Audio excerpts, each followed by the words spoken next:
सर्वांना good morning. तर आजची सकाळ आहे माझ्या माहेरची, म्हणजे आता आईकडे आलेली आहे रक्षाबंधनला। तर आत्ता कसं घरी असलं की मग सकाळी सकाळी उठल्या उठल्या घरचीच कामे, इथे आले की असं मस्त फ्री वाटतं, कोणतेच कामं नाही काही नाही। तर हे ना एक सुख एक वेगळंच असतं। तर सकाळी उठल्या उठल्या ब्रश वगैरे केली, माझ्या काही साड्या धुवायच्या होत्या एक दोन, तर साड्या धुतल्या। आणि आता बघा तुम्हाला मी आईच्या घराच्या अगदी समोरचं दाखवत आहे वातावरण। खूप मोठी मोठी झाडे वगैरे आहे आणि इकडच्या साईडला आईचं घर आहे। बाबा बसलेले होते टीव्ही बघत, तर आईची चालू होते कामं आणि मी काही कामं करायला गेली की आई काम करूच देत नाही। त्यानंतर मग रक्षाबंधन सेलिब्रेशन, दादाला राखी वगैरे बांधून घेतली आणि त्यानंतर मग मला जायचं होतं मार्केटला। तर रक्षाबंधनचं सेलिब्रेशन खूप छान झालं आणि त्याच्यानंतर मग बाहेरच थोडा वेळ थांबलो मग आम्ही। तर इथे बघा रक्षाबंधन निमित्त मोठी आई, आत्या म्हणजे बाबाच्या बहिणीसुद्धा आलेल्या होत्या। तर आम्ही इथेच ना घरासमोरच छान असं गार्डन आहे आमच्या, तर इथे थोडा वेळ बसलो। तर मोठी आई छान व्यायाम करत होती। तर माझी मोठी आई 80 वर्षाची आहे, बघा किती छान व्यायाम करते। तर आपली पिढी आता अशी नाही आहे अजिबात, कारण आपलं आत्ता याच वयात काही ना काही दुखणं खुपणं चालू राहतं। आणि मोठी आई बघा किती स्ट्रॉंग आहे आणि किती छान व्यायाम करत आहे, तेच मी तिला सांगत होती। तर चल म्हटलं तुझं शूट घेते म्हटलं। मग आता इथेच थोडा वेळ बसलो आम्ही। त्यानंतर मग वहिनीने नाश्ता वगैरे बनवला। मग नाश्ता वगैरे करायला वहिनीने आवाज दिला की चला नाश्ता वगैरे करून घ्या। त्यानंतर मग आमचा नाश्ता वगैरे झाला। नाश्ता झाल्यानंतर मग थोडीशी रेडी झाली आणि आम्हाला जायचं होतं मग मार्केटला। त्यानंतर मग आम्ही मार्केटला आलो, काही खरेदी करायची होती। तसंही अमरावतीला आली की मी बरीचशी खरेदी करून देतच असते, कारण इथे भरपूर अशा वस्तू आहे जे की मस्त वाटतात। आणि सगळ्यात फेवरेट माझं तुम्हाला तर माहीतच आहे, मला प्लांटसची किती आवड आहे।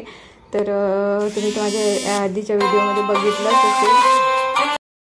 त्यानंतर मग मी मस्त असे हे घेतलेले आहेत, वेल घेतलेले आहे आणि खरंच इतके छान वाटत होते। आता घरी आल्यानंतर मी तुम्हाला, जेव्हा मी यवतमाळला येणार ना तेव्हा तुम्हाला मी किचनमध्ये आता याला मी सेट करणार आहे आणि मग मी तुम्हाला याचं लुक दाखवणार आहे। आणि बरेचसे होते पण थोडे महागडे होते, म्हणून मग मी जे घ्यायचे होते तेच घेतले। त्याच्यानंतर मग आम्ही घरी आलो, जेवण वगैरे झालं। त्याच्यानंतर मग जवळच माझे मामा राहतात, म्हणजे आईचे भाऊ, तर त्यांना पण राखी बांधायची होती आईला, आई आणि मोठी आईला। तर मग आम्ही पैदलच निघालो आणि हा आईच्या घराच्या साईडचा रोड आहे, तिथेच एक विहार आहे आणि मग फायनली पोहोचलो मामाकडे। तर माझे मामा आर्मीमध्ये होते, तर इथे बसलो आणि बघा त्यांच्याकडे किती सारे बुक्स आहेत। तर माझे मामा एवढे बुक्स वाचत होते, तर त्यांनी इथे ठेवलेले आहे भरपूर असे। तर आता मामी नाही आहेत, तर त्यानंतर मग तिथे पण नाश्ता चहा झाला। त्यानंतर मग बघा इथे बाहेरचं वातावरण दाखवतो मी तुम्हाला मामाकडचं। आणि मला ना जिथेही कुठे प्लांट्स बघितले की मग माझ्याकडून राहवल्याच जात नाही, म्हणून मग मी आता इथे थांबली। चला म्हटलं इथलं थोडंसं शूट करते। आणि इथे पण बरेच लावलेले आहे त्यांनी, आणि हे पण टेरेसवरच लावलेले आहे आणि इकडच्या साईडला पण होते भरपूर। आणि इतक्यात ना त्यांनी झाडांना पाणी वगैरे दिलं नसेल, म्हणून थोडे ना सुकले वाटत होते। त्याच्या आधी आली होती ना तेव्हा खूप हेल्दी वाटत होते। तर असे बरेचसे होते आणि मला छानसुद्धा वाटत होतं हे सगळं पाहून। त्यानंतर बघा तुम्हाला दाखवते मी जवळून। मग चला आता घरी जाण्याची वेळ झाली होती, नाश्ता वगैरे सगळं झालं होतं। जवळच एक दीदी राहते, ममता दीदी, तर तिने मला बोलावलं आणि मला म्हणत होती की तुझे व्हिडिओ मी रोज बघते म्हणून। तर मला खरंच इतकं छान वाटलं आणि तिला बोलली की तुला पण आता व्हिडिओत घेणार मी। आणि तिचं घर बघा किती छान आहे आणि समोर किती छान केलेलं आहे, लोकेशन बघा किती छान आहे ते। आणि मग त्याच्यानंतर आम्ही घरी आलो आणि आईच्या आसपास ना बरेचसे असे गार्डन आहे इकडच्या साईडला आणि अगदी घरासमोर पैदल मग हे आहे आईचं घर। आणि वहिनीचं ना माझ्या पार्लर आहे, तुम्हाला हे बोर्ड दाखवते मी।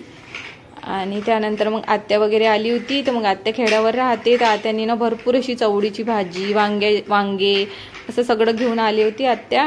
तर मग आम्ही भाजी तोडत बसलो आणि वांगी बघा किती छान आहे. त्यानंतर मग स्वयंपाक वगैरे झाला, मस्त सगळ्यांनी मिळून जेवण वगैरे केलं. आणि सुमितला इतक्या सगळ्या भाज्या असून ना भाकर बनवलेली होती आज, तर त्याच्यावरती तेल आणि मीठ लावून खायचं होतं, तर त्याचं काहीतरी वेगळंच असतं. 2-3 भाज्या असून त्याने तेच खाल्लं.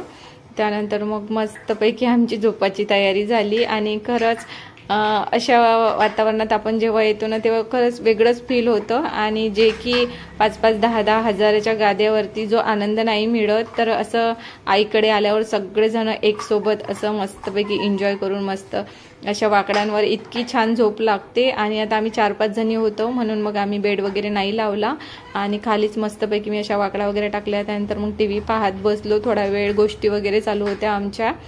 तर आज अख्खा दिवस ना खूप बिझी गेलेला होता. आणि आईच्या घरी आल्यानंतर तर तुम्ही समजूच शकता. त्यानंतर मग दीदीचा कॉल आला तितक्याच रात्री 9:30ला. मग आम्ही 9:30-10ला तिच्याकडे गेलो, तर तिचं ते स्कूलचं प्रोजेक्ट चालू होतं, तर त्यांनी मुलं सगळे बिझी होते ते करण्यात. आणि इकडे मग तेवढ्याच रात्री 10 वाजता राणीनी चाय बनवला. तर तिला म्हटलंय आम्ही आत्ता जेवण वगैरे करून आलो. मग त्यानंतर चहा वगैरे घेतला. आता जवळपास 10:30 वाजले होते. बसलो मग आम्ही थोडं गोष्टी वगैरे करत. आणि यांचं पण प्रोजेक्ट चालूच होतं दीदीला दुसऱ्या दिवशी. त्यानंतर मग घरी आलो आणि मस्त झोप घेतली. असं गेली आज